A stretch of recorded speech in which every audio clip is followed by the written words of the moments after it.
यदा यदा हि धर्मस्य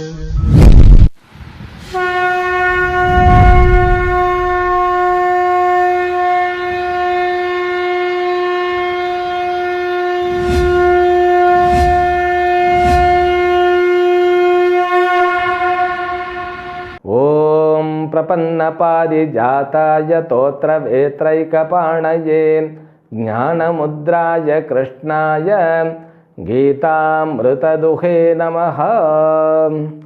May the Almighty Shri Lord Venkateshwara bestow all kinds of prosperity, health, wealth and eternal happiness with Paripurna Lakshmi Katakshams to you and the entire your family members and friends. Let us begin Bhagavad Gita. Today we are going to have the summary of 7th chapter because we had completed in the last episode this chapter. The name of the chapter, as we saw, Jnana Vijnana Yoga. Yoga means chapter.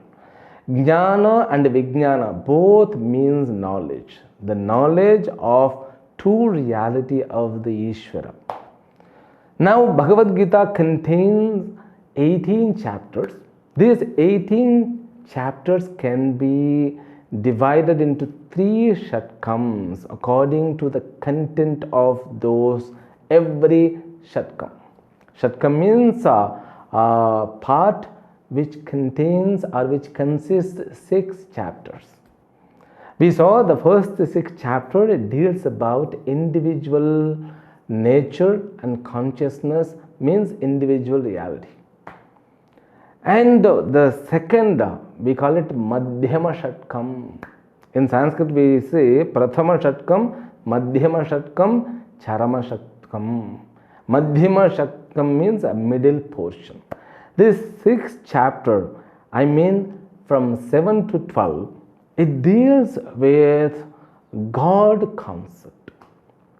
So like in step-by-step way, if we see, first 3 chapters, it talks about Jiva Swarupaha. Then Jiva Swarupa means the nature of every individual consciousness or individual beings. That can be human being or animals or plants. So many varieties of beings are there in our planet Earth and beyond our reach even. So all those beings, what kind of nature they do have? Jiva Swarupa. Then the Karma Yoga, because Jiva Swarupa, he is involved with karma. Without karma, we are not able to understand ourselves because understanding itself, it's a karma. When we wake up, then alone we become aware about our nature. Therefore, what whole day we are endowed with karma, whether we like or not, we make decision or not, we are endowed with karma. Nobody can pluck karma out of us because Jiva is completely one with karma. That's what the connection of this body and the world. See, my karma connects with my body and this world. My body is connected also with the world because of what? Because of my own karma. See, everything begins from my action. Therefore, the entire karma theory was discussed in the first 6 chapters. Then finally, we saw, Jiva Swarupa, Karma Yoga. Then we finally reached to the core of the Jiva. Then third one is Purusha Prayatnam. This Purusha Prayatnam is known as a human effort. So when we come to know about ourselves, then we have to elevate ourselves. That's what we saw in the 6th chapter. After completing 5 chapters, one should make effort to elevate himself to be a celestial being, because when we are born, we were not even human being. Therefore, we grow to be a human being and we have to grow to be a celestial being. What I mean, consumer to contributor. That's what the life is. Understanding about one's own self will help to convert himself from the consumer standpoint to the contributor stand. That's what we saw. Means Jiva Swarupa, Karma Yoga, Purusha Prayatana. And the second sixth chapter talks about Ishvara Swarupa. It also contains three realities: Ishvara Swarupa, then Ishvara Upasana, which is known as Bhakti, then Ishvara Anugraha. Anugraha means grace of Ishvara. Ishvara Swarupa means what? We call it the nature of Ishvara, the glory of Ishvara, the function of the Ishvara. That's what Ishvara Swarupam is. Bhakti means what? I clearly mentioned. It is a kind of transaction. So it begins with a normal transaction to non-transaction. It ends with non-transaction. So transaction is needed only when you have some need to get something, but this transaction begins with the need, but it ends with complete satisfaction. Where there is satisfaction, no need of any kind of transaction. That's what Purna Bhakti is. That Purna Bhakti is somehow it is discussed in the 7th chapter. So it may be in the beginning stage, but he will give elaborate meaning in 12th chapter. Therefore, we need not worry, because this chapter contains all concept of God. Not only that, so how we have to start or begin with the research or inquiry of the God. Then finally it gave Anugraham. Anugraham means Ishvara Kripa. This Ishvara Kripa means what? Because we live with our own effort. That's what we think, isn't it? But without Anugraha, grace of Ishvara, nobody can have even a fraction of second in our life. So understanding this becomes Ishvara Anugraham. These three topics are going to be dealt with. Bhagavan Krishna, in the beginning itself, he assured. In the first three verses, see 1 to 3, he gave a kind of introduction about the content of 7th chapter. In the first verse, he talked about the requirement of a student of the 7th chapter. He says, so one should have a surrendering attitude, and he should be very clear with the goal. That's what, Mad Ashrayaha, having surrendered to me, Mai Asakta Manaha, with a mind which is committed with a desire to the goal, proper goal. Goal means what? Ishvara is the goal. Then I will teach him completely about me. He gives the assurance in the beginning verses itself. What does he mean? That's what he gives in the second shloka. In the second shloka, he gives two kinds of words, Jnanam, Vijnanam. That's what the title of this chapter. The God concept can be divided into two aspects, lower aspects and higher aspects. These lower aspects known as Jnanam, higher aspects known as Vijnanam, means complete knowledge of the God, by knowing which you need not to know anything afterwards, after that. So once you realize the God, so you become Sarvajnaha. In the Upanishad, there is one sentence, knowing which everything becomes as well as known. So knowing the God. Usually, when we discuss about God, we may have the doubt, realization God is not necessary right now. Because if you are young means what I mean to say, in 20s or 25 or 30s. So at that time, we don't have that much shraddha or interest into God concept, because at that time you are engaged with so many interesting things around the world. Once you are kicked off some problems, issues, then you will start feeling something is wrong with the world. That's how the inquiry begins. Something is wrong with the world, then that understanding, it turns towards you. Something is wrong with me, maybe, may not be. Then you come across 6th chapter of Gita, then you will realize, yes, so my perception has to be changed. I have to realize myself completely. Then I have to realize about the world. So world cannot be realized without realizing the God. Therefore, God concept is very important. That's what people say. So when you become aware about there is one ultimate goal, then your life is settled. That's what many people are not aware. So the necessity of realization about God is very much preliminary, very important thing in our life. That has to be sought first. Then, or we can live life with the process of understanding Ishvara. That's how life is being established in ancient time.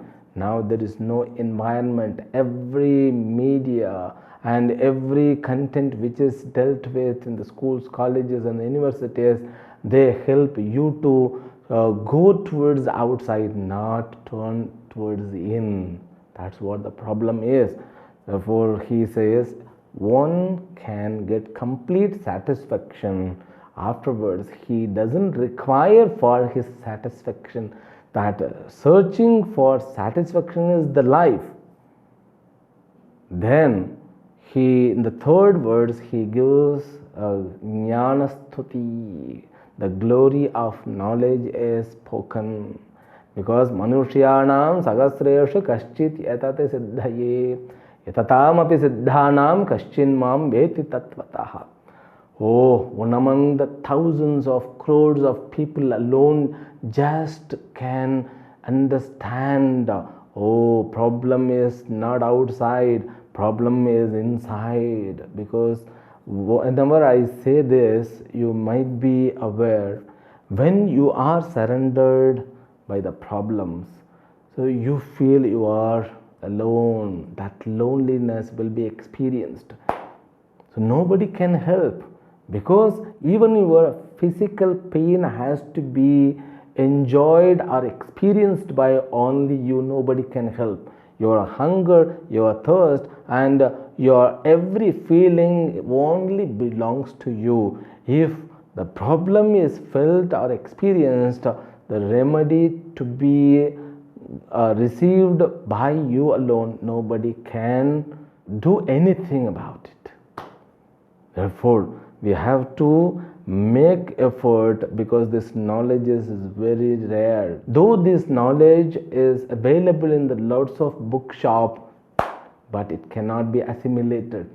Therefore, Bhagavan Krishna says, be careful. So this journey, this journey is known as unknown to known or known to unknown. This life is, unknown to known, because we are not aware where are we from. Purposely, so everything is veiled. Your previous birth is not known to you, because what? It is veiled. If you have the memory of the last birth, how the life it would be. Though you have every feelings, every emotions in the subtle form, you don't know why you get so much anger.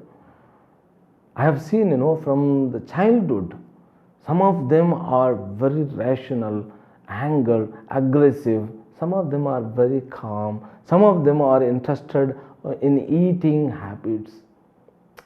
Some of them is interested in the sports. Some of them is interested in some other activities. So this is the continuity from the last birth, isn't it? So in that way you could feel There are certain emotions from the childhood, like a fear or becoming tensed. So your nature is constructed because of the result of past birth, isn't it? If you have the memory, you could realize where you were, with who you lived, how it would be. It would be chaos. Then you will start constructing a bridge. You will be having, so your children's over there. Now you have become child for some other parents.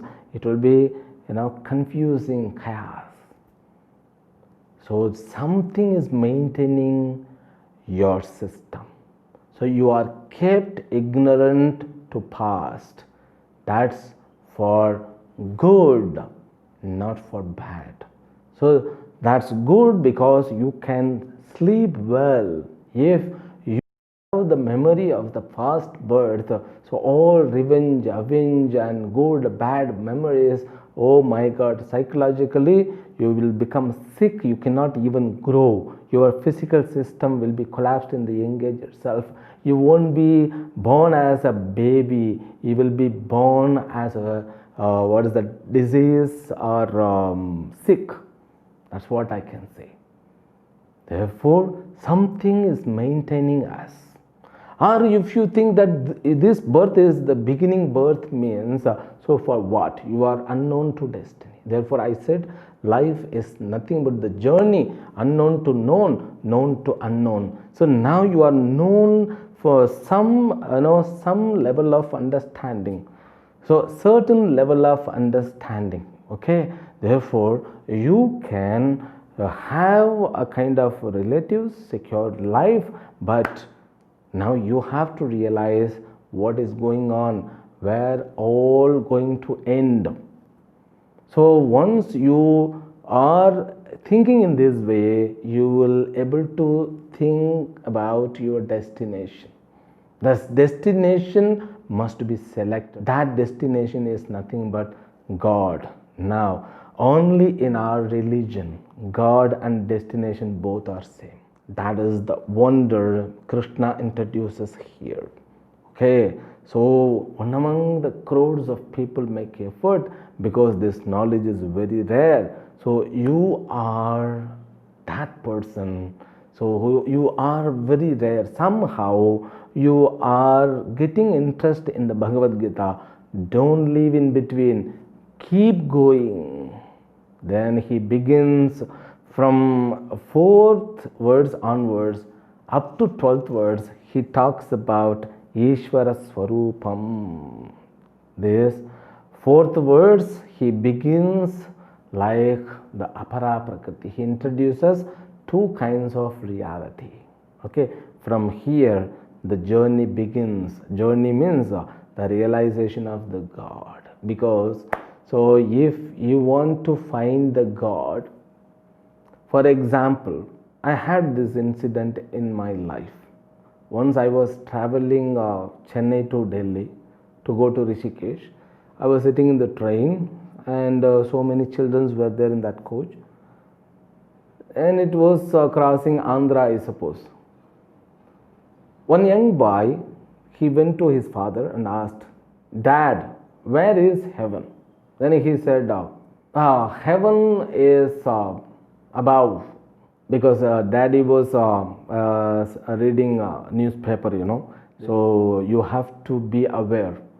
This newspaper, don't read your newspaper in the morning itself. Don't get your system corrupted. You can read after 10 o'clock, even after noon. Morning you should spend your life with the prayers. Because in our course, we were not allowed to read any newspaper other than the subject matter about Upanishad, Bhagavad Gita only. Because you have the responsibility about your system. Your system should not be corrupted. So this all the informations about the world, it goes in wrong way, it affects you. But this man, who was reading newspaper, it was like morning 7:30, I suppose. Just, So you should have seen people when they read newspaper as though they are doing very precious job, like very serious. And he was reading newspaper. The boy came and he asked, "Dad, is there God?" Then he said, yes. Then he went to play. He was playing for 10 minutes and came back and asked, "Dad, where is he?" "Who?" "The God. He is in the heaven." He went and he came again. "Where is heaven, Dad?" Then, he looked, stared at him. "Shut up, go and play." That's all. He shut his mouth up. But that boy, he will be thinking if he has got some punya pala, otherwise he will be anesthetized locally. The same shutting up mouth will continue for the generations. We are not welcoming the inquiry of the God, therefore we have to encourage it. So we have to encourage it means first we have to keep involving in that.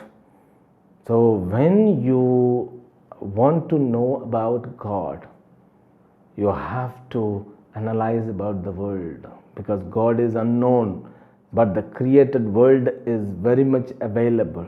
Therefore, we will have the journey with known to unknown. Now, known means what?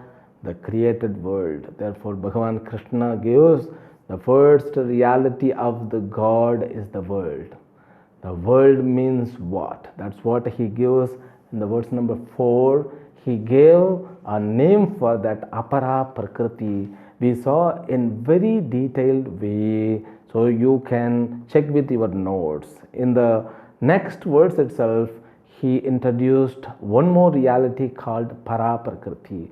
Now he says this both alone cause means jagat karanam, both together causes for the creation, said in the verse number 6, etad yonini bhutani sarvani tyupadharaya aham kritsnasya jagatah prabhavah pralayasthatha mattah parataram nanyat kinchidasti dhananjaya mayi sarvamidam protam sutre manigana iva. So in these two verses, he says this both reality, para prakriti and apara prakriti alone causes for entire creations. And Bhagavan says this para prakriti alone becomes base for apara prakriti. So apara prakriti comes into manifestation and goes into unmanifestation, and this sustentation also is taken care of Ishvara alone. He gives a kind of sutra. Sutra means it's a kind of short version in these two verses. Bhagavan has got two reality, para prakriti and apara prakriti. Apara prakriti means which is visible, can be experienced. Also, we also can enjoy it. But para prakriti, which is beyond our reach, but which is nothing but the cause. So in these two verses, so we had long discussion, so lots of things. So those things we will see in brief way in the next session. Then we will continue this summary, because the 7th chapter is the main chapter in the Bhagavad Gita, whole 18 chapters. Therefore, so when we discuss about the summary of 7th chapter, you have to be very consciousness and awareful, because there are so many points, so that those points they deal with unknown factors, which is the cause. And one more thing, the Ishvara is not far beyond you. So he is very much in you, in the form of you. That's what the reality is. Therefore, what? It becomes duty of us to realize or to be aware. Now, we think only we live, only I am in me, but the reality is, so you are there in you, but one more source is also there in you alone. That is nothing but Ishwaratvam. That Ishvara exists in you. That becomes your mistake if you are not becoming aware about it. That's what Bhagavan Krishna indicates. Don't commit this mistake. Just be realized one. Then you see the life becomes heaven. So there he begins. We will continue from the next episode. Harihi Om. Om Purnamadah Purnamidam Purnat Purnamudachyate Purnasya Purnamadaya Purnamevavashishyate. Om Shanti Shanti Shanti. Harihi Om. Shri Gurubhyo Namaha. Harihi Om.